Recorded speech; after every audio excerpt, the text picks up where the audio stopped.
ಲೋಕಾಯುಕ್ತ ದೂರಿನ ಹೆಸರಲ್ಲಿ ಬ್ಲ್ಯಾಕ್ ಮೇಲ್ ಬೆದರಿಕೆ ಬಂದ್ರೆ ಏನ್ ಮಾಡ್ಬೇಕು? ಬನ್ನಿ ತಿಳ್ಕೊಳ್ಳೋಣ. ಲೋಕಾಯುಕ್ತ ದೂರು ಅಂತ ಒಂದು ಬೆದರಿಕೆ ಕರೆ ಬಂತು ಅಂದ್ಕೊಳ್ಳಿ. ಆಗ ಮೊದಲೇನ್ ಮಾಡ್ಬೇಕು? ಹೆದರಬೇಡಿ, ಶಾಂತವಾಗಿ ಕಾನೂನು ಕ್ರಮಗಳನ್ನ ಪಾಲಿಸಿದ್ರೆ ಅದೇ ಮೊದಲ ಗೆಲುವು. ಸರಿ, ಬೆದರಿಕೆ ಕರೆ ಬಂದ ತಕ್ಷಣ ತಗೋಬೇಕಾದ ಮುಖ್ಯ ಕ್ರಮಗಳು ಯಾವುವು? ಒಂದು ವಿಷಯ ನೆನ್ಪಿರ್ಲಿ, ಸುಳ್ಳು ದೂರನ ಬೆದರಿಕೆ ಹಾಕೋದು ಒಂದು ಕ್ರೈಮ್. ಕಾನೂನು ಜೊತೆಗಿರುತ್ತೆ. ಹಾಗಿದ್ರೆ ಆರೋಪ ಪೂರ್ತಿ ಸುಳ್ಳಾಗಿದ್ರೆ ಅದರಿಂದ ಪಾರಾಗೋಕೆ ಒಂದು ಕ್ಲಿಯರ್ ದಾರಿ ಇದೆ. ಈ ಪರಿಸ್ಥಿತಿನ ನಿಭಾಯಿಸೋಕೆ ಈ 4 ಸಿಂಪಲ್ ಸ್ಟೆಪ್ಸ್ ಫಾಲೋ ಮಾಡಬೇಕು. ಮೊದಲನೇದಾಗಿ ಎಲ್ಲಾ ಡಿಜಿಟಲ್ ಎವಿಡೆನ್ಸ್ ಸೇವ್ ಮಾಡ್ಕೊಳ್ಳಿ. ಕೇಸ್ ಸ್ಟ್ರಾಂಗ್ ಆಗೋಕೆ ಇದು ತುಂಬಾನೇ ಮುಖ್ಯ. ಆಮೇಲೆ ಲೇಟ್ ಮಾಡದೆ ಹತ್ತಿರದ ಪೊಲೀಸ್ ಸ್ಟೇಷನ್ಗೆ ಹೋಗಿ ಒಂದು FIR ಫೈಲ್ ಮಾಡಿ. IPC ಮತ್ತೆ IT ಆಕ್ಟ್ ಕೆಳಗೆ ದೂರು ದಾಖಲಿಸೋದ್ರಿಂದ ಕಾನೂನುಬದ್ಧ ರಕ್ಷಣೆ ಸಿಗುತ್ತೆ.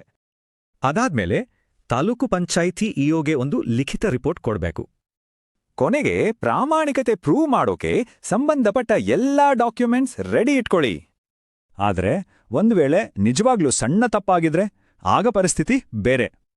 ಸಣ್ಣ ತಪ್ಪು ನಡೆದಿದ್ರೆ ಪ್ರಾಮಾಣಿಕತೆಯೇ ನಮ್ಮ ಅತಿ ದೊಡ್ಡ ರಕ್ಷಾ ಕವಚ. ಇದು ತುಂಬಾನೇ ಮುಖ್ಯವಾದ ಎಚ್ಚರಿಕೆ. ಬ್ಲ್ಯಾಕ್ ಮೇಲರ್ಗೆ ದುಡ್ಡು ಕೊಟ್ರೆ ಅದೇ ಭ್ರಷ್ಟಾಚಾರ ಆಗಬಹುದು. ಈ ಸಿಚುವೇಶನಲ್ಲಿ ಪ್ರಾಮಾಣಿಕತೆಯನ್ನೇ ಮುಂದಿಟ್ಕೊಂಡು ಈ 3 ಸ್ಟೆಪ್ಸ್ ಫಾಲೋ ಮಾಡಬೇಕು. ಮೊದಲನೇದಾಗಿ ತಪ್ಪನ್ನ ಸರಿಪಡಿಸಿ. ಆಮೇಲೆ ತಗೊಂಡ ಪ್ರತಿಯೊಂದು ಆಕ್ಷನ್ನ ಡಾಕ್ಯುಮೆಂಟ್ ಮಾಡಿ. ಆಗಿರೋ ತಪ್ಪು ಮತ್ತೆ ಬ್ಲ್ಯಾಕ್ ಮೇಲ್ ಬೆದರಿಕೆ ಎರಡನ್ನೂ EO ಅಥವಾ CEOಗೆ ಬರವಣಿಗೆಯಲ್ಲಿ ತಿಳಿಸಿ. ನಮ್ಮ ಕಡೆಯಿಂದ ತಪ್ಪಾಗಿದ್ರೂ ಬ್ಲ್ಯಾಕ್ ಮೇಲ್ ಮಾಡೋದು ಒಂದು ಕ್ರೈಮ್. ಅದನ್ನ ರಿಪೋರ್ಟ್ ಮಾಡಲೇಬೇಕು.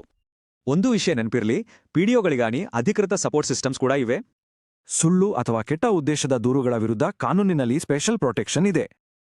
PDO ಅಸೋಸಿಯೇಷನ್ ಕಾನೂನು ಸಹಾಯ ಮತ್ತೆ ಗೈಡೆನ್ಸ್ಗೆ ಒಂದು ಮುಖ್ಯವಾದ ಸಂಪನ್ಮೂಲ.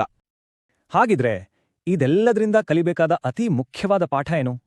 ತಕ್ಷಣ FIR ಹಾಕೋದು, ಹಾಗೆ ಮೇಲಾಧಿಕಾರಿಗಳಿಗೆ ರಿಪೋರ್ಟ್ ಮಾಡೋದು, ಇವೆರಡೂ ತುಂಬಾನೇ ಇಂಪಾರ್ಟೆಂಟ್. ಕೊನೆಗೆ ಹೇಳೋದಾದ್ರೆ, ಪಾರದರ್ಶಕತೆ ಮತ್ತೆ ಧೈರ್ಯ ಇದ್ರೆ ಅದೇ ದೊಡ್ಡ ಅಸ್ತ್ರ ಅಲ್ವಾ?